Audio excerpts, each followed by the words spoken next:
بسم الله الرحمن الرحيم نحمده ونصلي على رسوله الكريم. We begin with Allah's blessed name. We praise Him and we glorify Him as He ought to be praised and glorified. And we pray for peace and for blessings on all His noble messengers, including the last of them all, the blessed Prophet Muhammad sallallahu ta'ala alayhi wa sallam, as we greet you from the city of Kuala Lumpur in Malaysia on this, the 9th day of the month of Safar in the year 1446, with Assalamu alaikum wa rahmatullahi wa barakatuh. This is my last video being recorded before I depart tomorrow, inshallah, for Indonesia, after having spent more than 2 months in Malaysia, very, very active months. And this video is entitled Gaza, the Way Forward, Part 2. In Part 1, we have dwelt on Gog and Magog, those who control power in Israel today, who are perpetrating what increasingly appears to be a genocide of the Palestinian people, are Gog and Magog, and those who control power in the modern Western world are also the same, Gog and Magog. And I don't like to use the term Hamas. I prefer to use the term the authentic Islamic resistance, but it seems as though I have to use the term Hamas for reasons I don't need to explain. Hamas, if they are to survive in the future, and that is a question mark now whether Hamas would survive, it depends upon whether or not Hamas are willing to accept that the enemy that they face, Gog and Magog, is an enemy which they cannot defeat. They can only checkmate that enemy the way that Zulkarnain checkmated them, and Russia is going to checkmate Gog and Magog a second time. The second of the two currents is coming now. If Hamas were to adopt this position, then their strategy would be different from what they adopted last October. And that brings us to the second video now on Gaza, the Way Forward. Surah Al-Kahf of the Quran has given us the mother of all warnings concerning the difference between appearance and reality in the end time. And it is there in the encounter between Khidr alayhi salam and Musa. On 3 occasions, conventional Islamic scholarship was wrong. Number 1, the boat. Number 2, the boy. And number 3, the wall. On all 3 occasions, the action of Khidr alayhi salam was something perceived to be negative. This is conventional Islamic scholarship. But the penetrative Islamic scholarship of Khidr alayhi salam, which penetrates the internal reality of things, delivered a different verdict, and that is that his response was appropriate and correct, because appearance and reality differed from each other. And this is the mother of all warning, that in Akhiru Zaman events will occur, and if we were to determine our understanding of the event on the basis of its external appearance, we can be mistaken that it is not the external appearance but rather the internal reality which will give us the proper understanding of the event. I cannot reaffirm this more than I'm doing now, and it's there in my book entitled Surah Al-Kahf on the Modern Age. The schoolboys who follow Satan, the shayateen amongst us, will jump up on a table and start screaming conspiracies, conspiracy theory, but you cannot refute the Quran with such nonsense. Rather, it is a very serious subject when appearance and reality differ with each other, and schoolboys looking only at the appearance of things are deceived because they cannot penetrate the reality. And it takes some time to be able to penetrate the reality of things. And what happened last October with Hamas, which is launching this phenomenal attack on Israel, which by external appearances caught Israel by surprise. And that was the external appearance. The reality was otherwise. This event that took place last October, 6 months or more ago, it took me by surprise as well. And it took some time for me to be able to penetrate the internal reality of the event. If it was Sulaiman alayhi salam, the prophet King Solomon, with like an instant and he will be able to penetrate reality, but not Imran. So now I understand that what happened last October was that a trap was set for Hamas, in the same way that a trap was set for Saddam Hussein when he attacked Kuwait. And Saddam Hussein was too innocent to be able to read and understand the trap, and he walked into the trap, and they got a chance to then respond and to destroy Iraq the way they did. And that destruction is still continuing up to now. Similarly, with Gaza, I now realize, and of course there are many schoolboys who will jump up on the table and start shouting conspiracy theory, but they're a waste of time. We don't have to bother about them. I now realize that the trap was set for Hamas, and it was set jointly by Israel and by Saudi Arabia. 25 years ago, I used to say that Saudi Arabia and Israel were sisters. I now realize I was wrong. 25 years ago, they were only cousins at that time. Now they are sisters with Mohammed bin Salman. Now they are sisters. And so a trap was set by the two sisters, Saudi Arabia and Israel, to trap Hamas.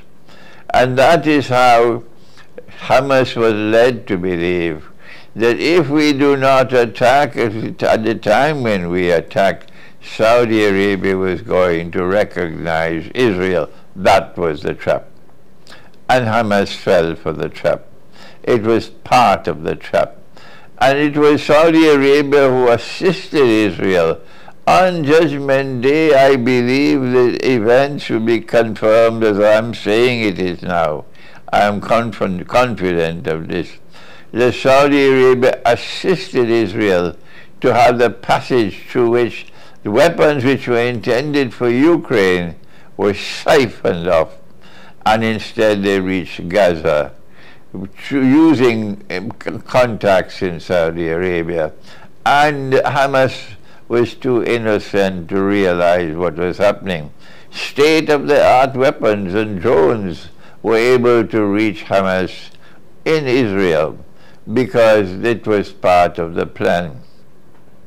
The government of Israel allowed the attack to take place, allowed more than 1,000 Israeli citizens to be killed because they had a bigger plan at stake. In the same way that the United States government allowed 9/11 to take place, and so many innocent people were killed. Of course, there were those who were told not to go to work on that day, and they stayed home. And so you will not find their names on the gravestones in the cemetery. No. Those who were not informed, they went to work and they died. And so lots of people, innocent people, died on 9/11. The United States government sacrificed their lives because they had a bigger plan at stake.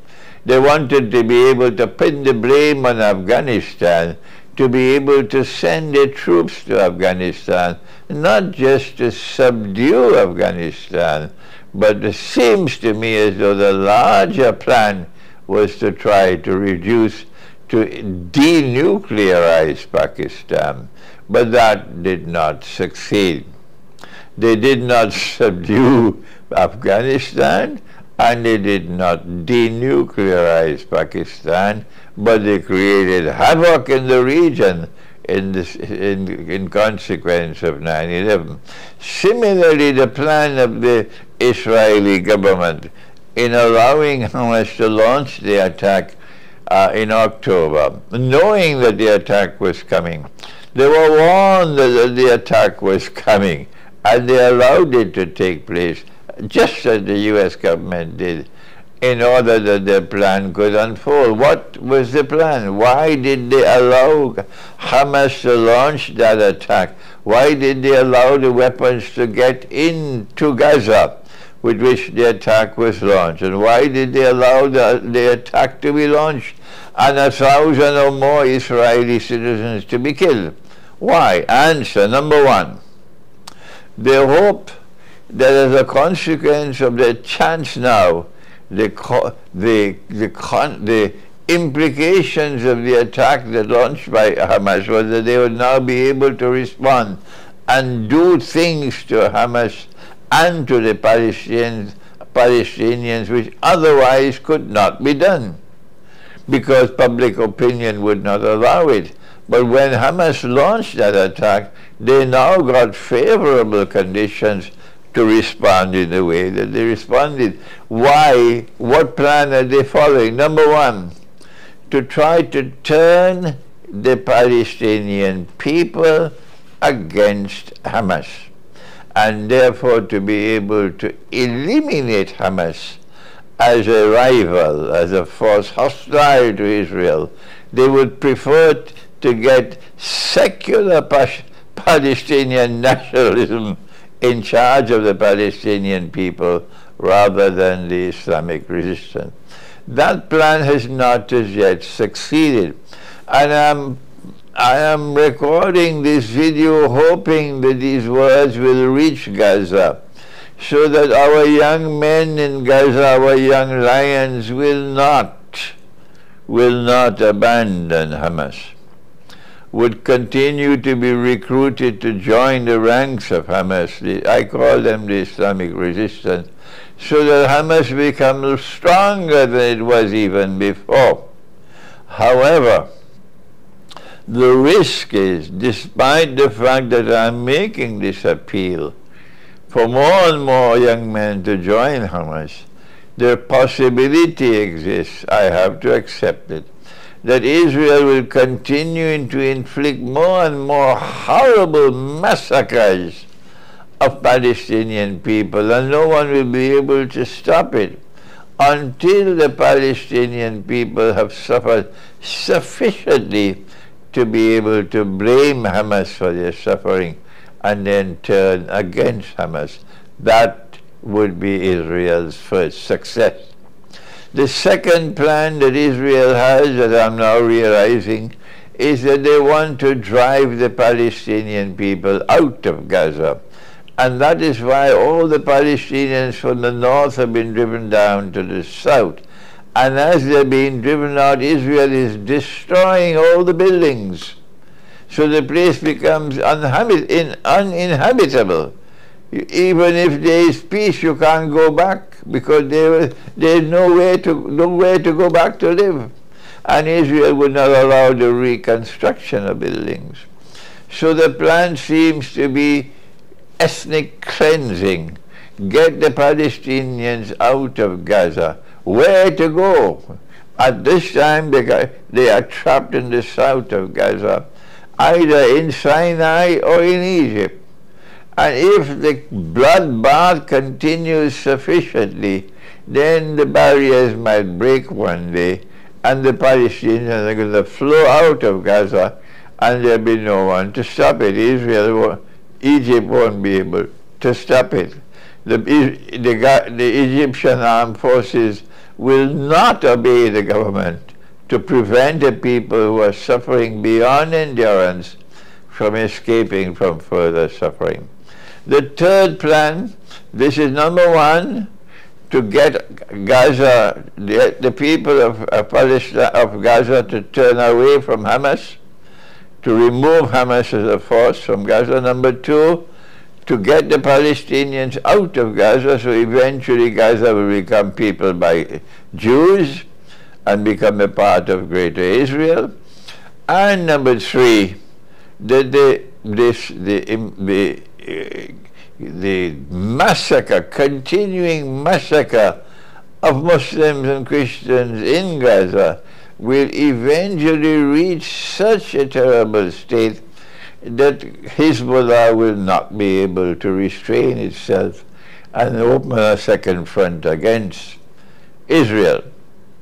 If Hezbollah were to open that front against Israel, then even in my first response, way back in October, I said that will open the door for Israel to reach Tehran and to attack the Iranian nuclear installations. If Israel does not succeed in destroying them completely, Israel would at least be able to effect sufficient destruction of Iranian's nuclear installation to be able to ensure that Iran does not pose any immediate threat to Israel. I think these are the three objectives that Israel is pursuing in its bloodbath in Gaza.